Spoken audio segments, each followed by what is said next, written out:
Coming up on LUTV News, a St. Charles woman is trying to raise money to buy bulletproof vests for Ukraine. We'll tell you more about her efforts. Plus, a Montana hiker is dead after being attacked by an animal. Find out more about what happened. And Sunday night's Oscars show has people talking after actor Will Smith slaps presenter Chris Rock. Find out more about what led up to the incident. Those stories and more ahead on LUTV News.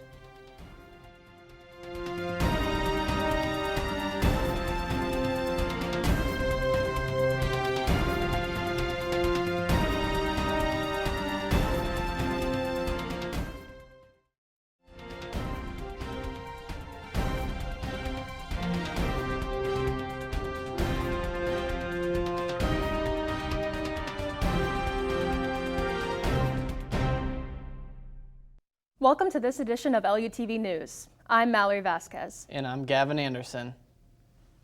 Staffing shortages and stalled contract negotiation forced 3 St. Louis Catholic high schools to close their doors on Monday. The Teachers Union president says these issues are affecting teachers at Bishop DuBourg, Rosanti, Kane, and St. Mary's High School. The Teachers Union and the Archdiocese began negotiating in October but have failed to reach an agreement. The existing contract expired on March 9th. The earliest the Archdiocese would resume negotiation is on March 30th. A vehicle ran into 2 parked cars in front of the St. Louis Metropolitan Police Department's headquarters Monday morning. A civilian vehicle and an unmarked police car were hit. The crash happened at about 7:30 a.m. in the 1900 block of Olive Street. No other information has been released yet. City inspectors are trying to figure out the best way to close a sinkhole that is said to be about 50 feet deep. The city of St. Louis says the sinkhole was caused by an old brewery tunnel in downtown's Memorial Park. The issue was first reported by a guy walking his dog in the park who says the ground started giving way. The city of St. Louis says that they secured the area after being notified about the sinkhole and have placed barricades all around it. A new child care facility is opening in St. Louis. The Good Shepherd Preschool and Infant Toddler Care Center is opening in North St. Louis. It is projected to host more than 100 children. The facility is 7,000 square feet with a playground, outdoor classroom, indoor teaching kitchen, a therapy room, and a lactation room to support mothers. The owner says that the facility will open in May. 2 Ukrainian refugees land in St. Louis on Sunday to receive medical care and safety.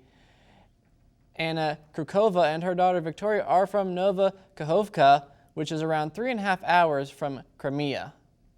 Krukova says she and her 5-year-old daughter Victoria are here on medical visas. She says Victoria has cerebral palsy. She has scheduled appointments and surgery at St. Louis Children's Hospital. A St. Charles woman is raising money to buy bulletproof vests for Ukrainians. Irene Kashoba calls St. Charles home now, but she's originally from Ukraine. She says she raised money to send to a friend currently in Ukraine who is offering a free money wiring service to support the country. Kashoba says the money was used to buy 7 vests so far, with 2 more on the way. She initially aimed to raise $500 to send back to the country, but says she collected 4 times more than that amount. Kashoba also says her father's friend in Ukraine began making life-saving equipment from his shoe shop. Straight ahead on LUTV News. The Ukrainian president and Russian president will meet in Turkey in hopes of reaching a peace agreement. Stay tuned for more when we come back.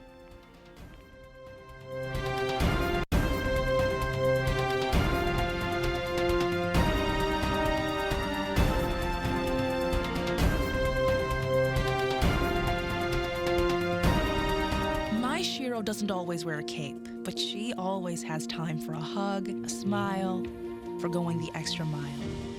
My Shiro stretches every dollar, puts in long hours, puts others first. But now it's your time, Mom. When you're ready to retire, we want you to be able to enjoy it. It's time to start saving now. A free 3-minute online chat can give you the personalized tips you need to start boosting your retirement savings today. Visit aceyourretirement.org.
Right now, a future president could be running as a local candidate on your ballot. This person wants to represent you, your family, and your community. Do you know who they are and what they stand for? Vote411.org is your tool for accurate and unbiased election information on the candidates running in local races. Just enter your address to get started. Your vote is your power, the power to decide who represents you in every election. Get online, get the facts, and make your voice heard on Election Day. Powered by the League of Women Voters Education Fund. Ukrainian and Russian delegates will meet in Istanbul, Turkey for the first round of peace talks since the invasion began in February. Ukrainian President Volodymyr Zelensky says that Kyiv could declare its neutrality and end its bid to join NATO in a potential peace agreement with Moscow. Turkish president is stressing his desire for a ceasefire in a phone call on Sunday with Russian President Vladimir Putin. Pentagon intelligence suggests Russia is changing focus to controlling the eastern Donbas region. The head of Ukraine's military intelligence is accusing Russia of trying to divide its country into two parts, essentially creating a North and South Korea in Ukraine. President Joe Biden proposes a new tax hike that would largely target billionaires.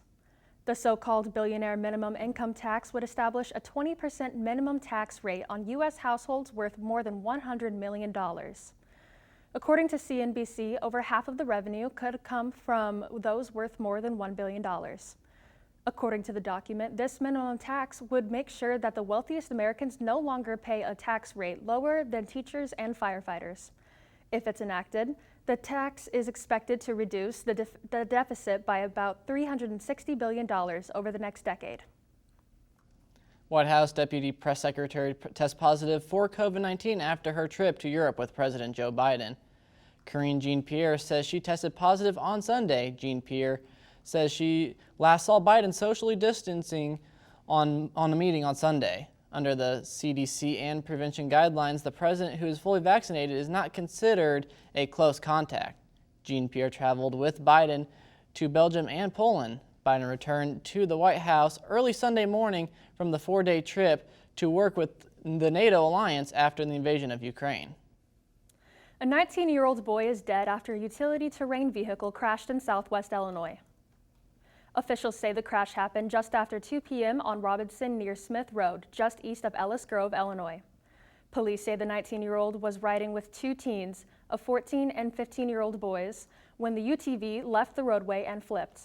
Officials say the 19-year-old was thrown from the vehicle and died at the scene. The other two teens refused medical attention, and officials have not yet released the driver's name. A Kansas City truck driver is charged in the death of a Missouri fire official.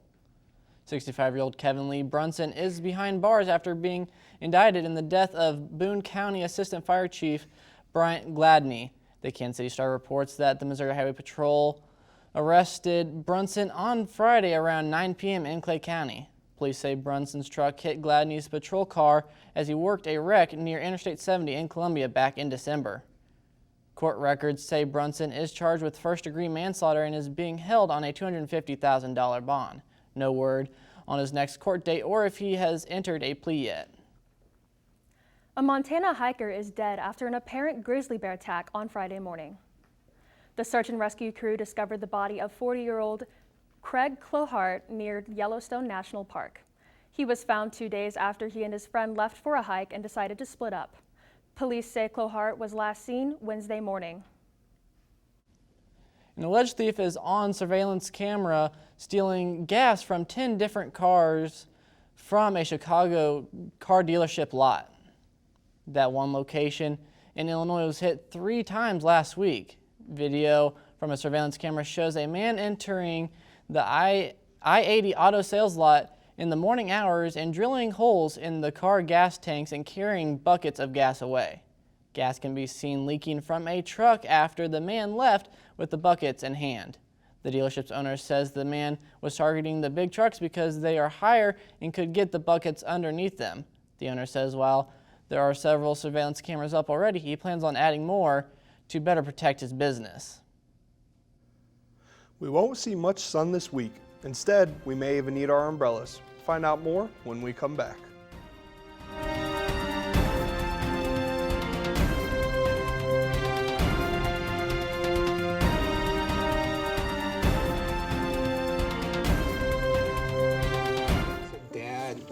is a challenge. To make sure that the time that I spend with them, it doesn't matter how tired you are, you have to try and to teach them. When they learn something new and you can just see in their faces, it's such an incredible moment. It's those moments that are my favorite.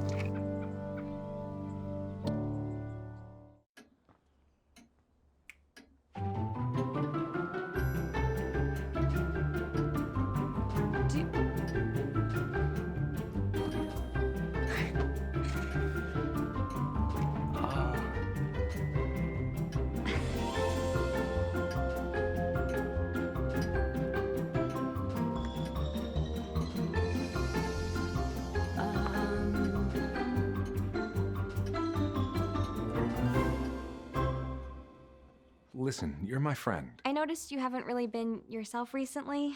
Yeah, I feel like something's up. How are you? Are you okay? Is there anything you want to talk about? I just want to know how you're feeling. And listen, even if you don't know what to say, I'm here to talk. No matter what you're going through, I just want you to know I'm here. I've got your back. when you want to talk, I'm here.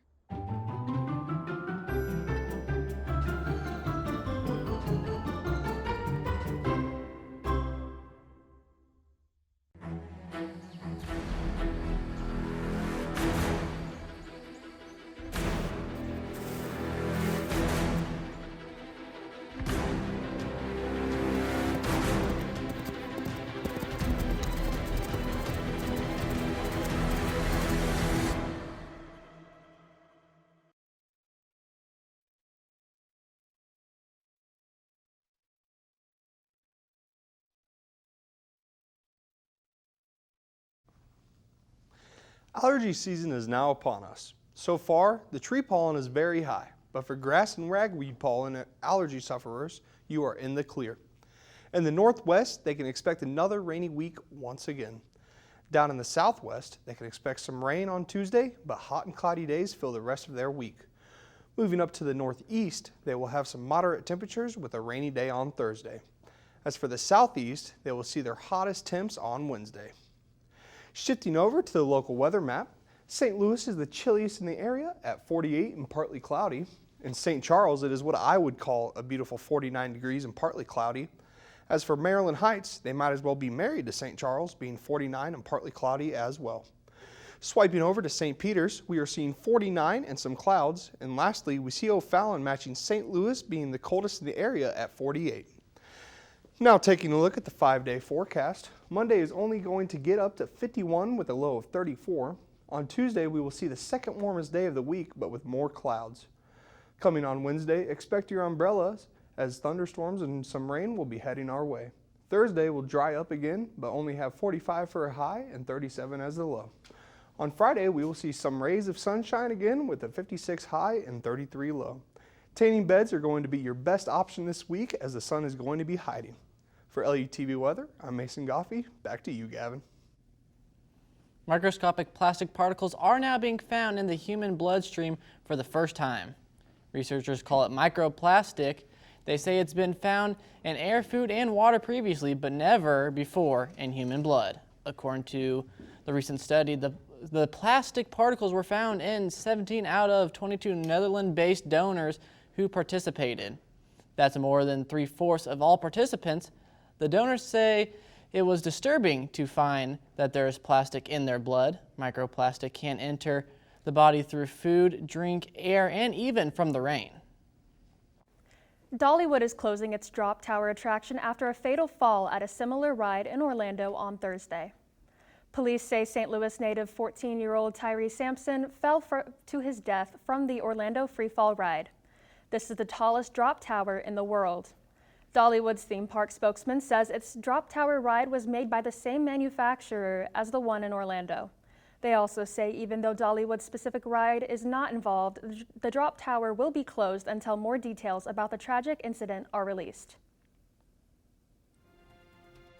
It looks like Albert Pujols is returning to the St. Louis Cardinals on a one-year deal. Find out more about the deal when we return.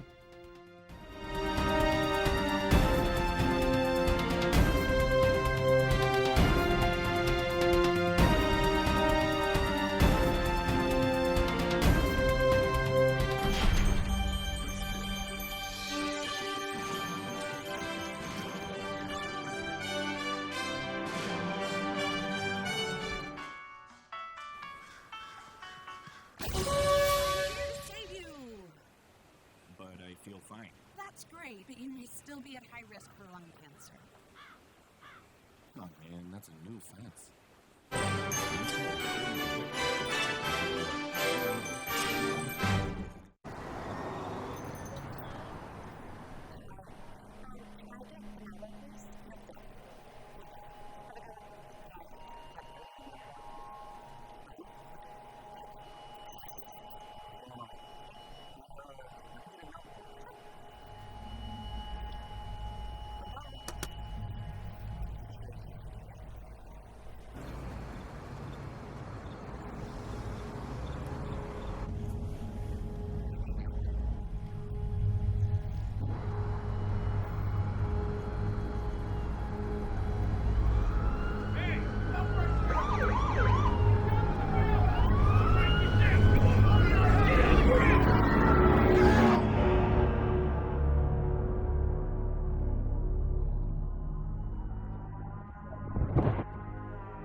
Albert Pujols is coming back to the place where it all started. According to Derek Gould of the St. Louis Post-Dispatch, on Sunday night, the St. Louis Cardinals began finalizing a one-year deal with first baseman Albert Pujols. Pujols will return to the St. Louis Cardinals after spending the first 11 seasons of his career in the Cardinal uniform. In that span, Pujols had arguably the most successful stretch in baseball history, batting .328 with 445 home runs and over 1,300 RBIs. Pujols also won 3 MVPs and appeared in 9 All-Star games while in St. Louis. Pujols enters his 22nd season in the league, only 21 home runs away from the 700 mark, which would make him the 4th player in MLB history to accomplish the feat. He and the rest of the Cardinal team open up the season on April 7th at home against the Pittsburgh Pirates. The Blues are back in action on Monday night at the Enterprise Center against the Vancouver Canucks. They enter Monday night's game having won only 1 of their last 5. The Blues last played on Saturday night against the Carolina Hurricanes, a game they would like to forget after losing 7-2. St. Louis enters Monday night's game with a record of 35-20-9. This rough stretch of recent games has knocked the Blues out of the top 3 in the Central Division as they are now in the wild card spot. The Blues will look to turn the tide Monday night as puck drop is set for 6:30. This year's NCAA basketball tournament has been filled with lots of unexpected twists. Teams being upset, buzzer beaters, and many more. Things that have made this year's tournament live up to the nickname of March Madness. On Saturday and Sunday, the Final 4 spots in the tournament were earned as the Kansas Jayhawks will face the Villanova Wildcats and the Duke Blue Devils will face the North Carolina Tar Heels. These games will take place on Saturday, and the 2 winners will face each other in the national championship on Monday night.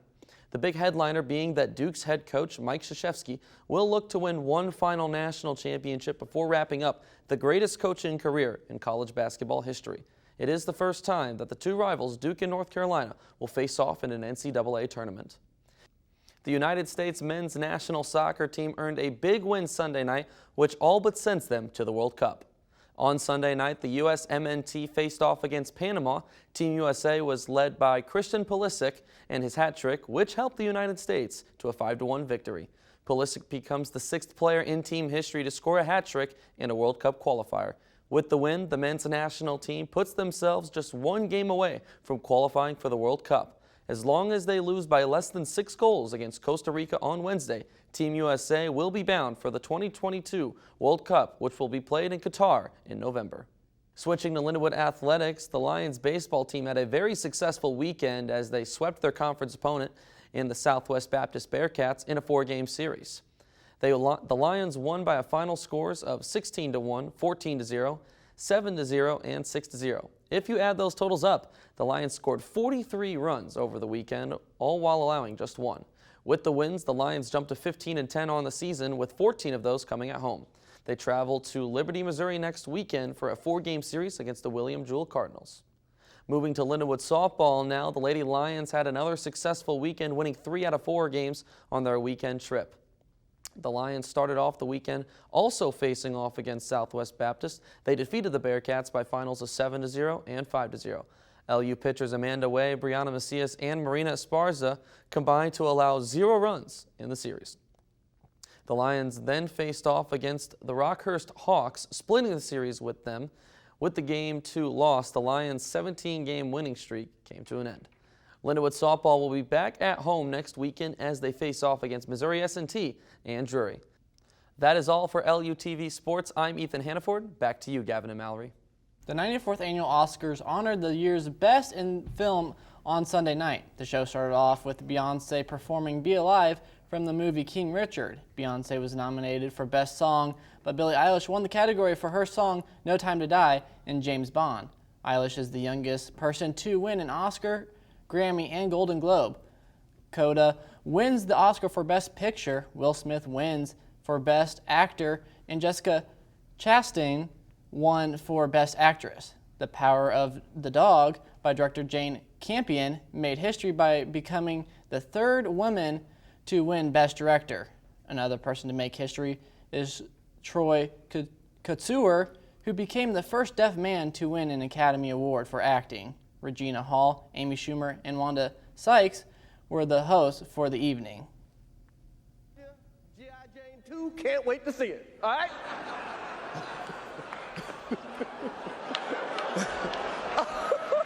Uh-oh, Richard. Oh, wow. Wow. Will Smith just smacked the out of me. A G.I. Jane joke. Keep my wife's name out your mouth. I'm going to, okay? Will Smith reportedly hit presenter Chris Rock at the Oscars after the comedian made a joke about Smith's wife's hair. Smith's wife, Jada Pinkett Smith, says she suffers from alopecia. That's an autoimmune disorder that leads to hair loss. Rock joked about Pinkett Smith's hair loss by referencing the movie G.I. Jane, where the actress shaved her head. Smith walked onto the stage and slapped Rock on the face and then walked back to his seat. Smith won Best Actor in a leading role minutes later and apologized to fellow nominees and the Academy during his acceptance speech. That's it for this edition of LUTV News. I'm Mallory Vasquez. And I'm Gavin Anderson. Thanks for joining us.